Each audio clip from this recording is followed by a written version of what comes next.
Prices in Snohomish County are about to drop, if not fall, if one of these three things happens in 2026. Now, before I get into those three things, which are important, I wanted to just talk about the fundamentals of pricing. So just like anything you buy at a store, home prices are subject to the laws of supply and demand.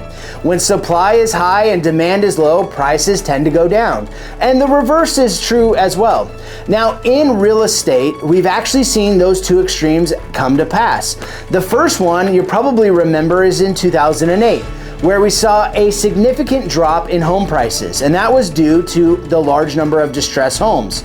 Also, with jobs being lost, it also lessened the demand. So we started to see a place where supply came down and demand came down.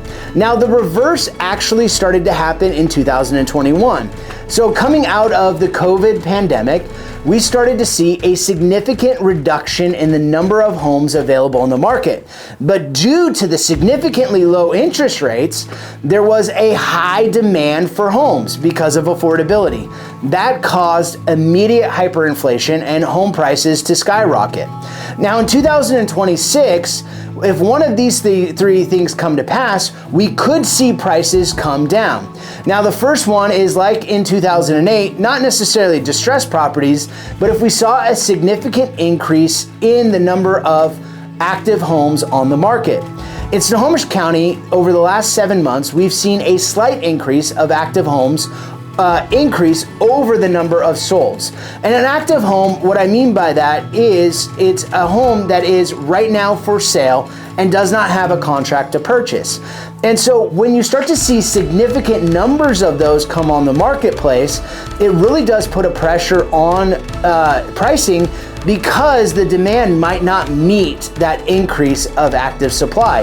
And so like even in Snohomish County with that 7 months, while we haven't seen prices drastically drop or even slightly drop, it is one of those things that is something to watch for. If we saw more and more homes come on the market, well, that's gonna put negative pressure on pricing and they'll start to come down.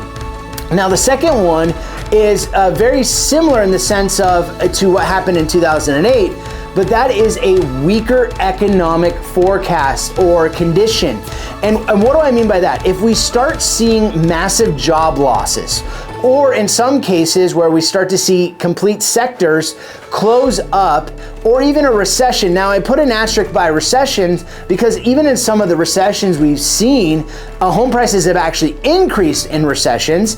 But if we started to see a massive loss of jobs or a sector close up, that can actually cause a very negative pressure on pricing because now the inventory goes up. There's not the jobs to replace those folks that are leaving, and therefore creates a very depressed area. In the area that I'm in, Snohomish County, we have multiple sectors. We have manufacturing, aerospace. We also have technology. And so it's one of those things where if we saw a sector close up, or even one of the companies move out of the area, that could cause a negative pressure on pricing. And so these first two seem fairly simple. Now, this third one I'm going to share is on mortgage rates. And I know you're already going to it going, yes, I know. If mortgage rates go high, prices go low. And you're absolutely correct. When mortgage rates go high, it actually lessens the affordability for buyers. And so therefore, when mortgage rates increase, that will actually cause a negative pressure on pricing. It'll start to drop. Now, what I actually was going to share is not interest rates going high because that's elementary. But if mortgage rates drastically drop, now I know my real estate friends watching this go, wait, that's what happened in 2021. But one of the economic forces that is working for us right now that might cause prices to drop is the increase in inventory. What was working against us in 2021 was a lack of inventory. And so if interest rates drastically drop, what that's actually going to infuse and start is a significant increase in inventory. There are people right now that want to make moves but have been stuck in their homes over the last 6 years. And mostly, probably, if I was to really set it up, the last 3 to 4 years because of the interest rates. They can't find the right place. They can't afford the mortgage payment. They have a super low interest rate right now. And so if that obstacle got removed, well, they're going to put their home on the market.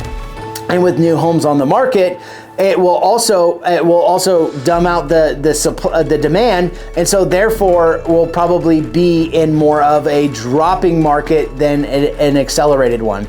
And so if mortgage rates make any drastic moves, that's where you're going to see prices drop. Now, how is this really going to affect Snohomish County in 2026? My prediction is that we're going to see a very stable market. I'd be very surprised if we saw any drastic price dropping, because right now none of these economic forces are actually in play that I could see today. Now, if something does pop up like this, then of course, yes, we'll probably see prices drop. My prediction is that home prices are stabilizing. They're going to be stable. Now, I'm sure if you looked over the numbers and data in Snohomish County, we'll see some months where home prices slightly drop, other months home prices slightly increase. At the end of it, when it all averages out, we might see an overall increase of home prices, but I'd be shocked if it was 6% year over year. Now, with Snohomish County real estate, just like you probably where you're watching, if you're not watching in Snohomish County, the counties are made up of all different types of cities. And in those cities are made up of all different types of neighborhoods. And that is where pricing actually becomes incredibly important. Real estate is hyper local, meaning this, where pricing is in one neighborhood doesn't mean that it necessarily correlates in another. That's why I'm a huge advocate of you having a real estate agent by your side when buying a home, because they'll be able to tell you if the pricing in that neighborhood is increasing or decreasing. They'll be able to share the opportunities. They'll also understand what is overpriced. And if you've seen in my other videos, you don't want to overpay for a home. And so you've got to get in front of a real estate agent who knows the area and understands the neighborhoods. If you're in Snohomish County, I would love to connect with you. Actually, in the comments down below, I've got a little form that you can fill out. Once you fill that out, I can get set up with you and start sharing some of the great neighborhoods we have around here in Snohomish County. Now, if you're not from Snohomish County, please feel free to fill out that form as well, as I have agents across the country that I know that can also help you and find the perfect home in those neighborhoods. Now, I really appreciate you watching this video on pricing. I think it's incredibly important to understand and not just fall for news headlines. They really like to shock you in regards to what pricing is doing. Again, get with a real estate agent who is hyper local that will understand the marketplace. Now, if you need another helpful video, there's one right here in the corner. But until the next time, please feel free to like and subscribe, because I've got some great content coming out, as well as if you'd like to see more videos about buying on a specific topic, please go ahead and comment down below. But until next time, folks, remember, today is always a great day that you can #create positive change. All right, take care.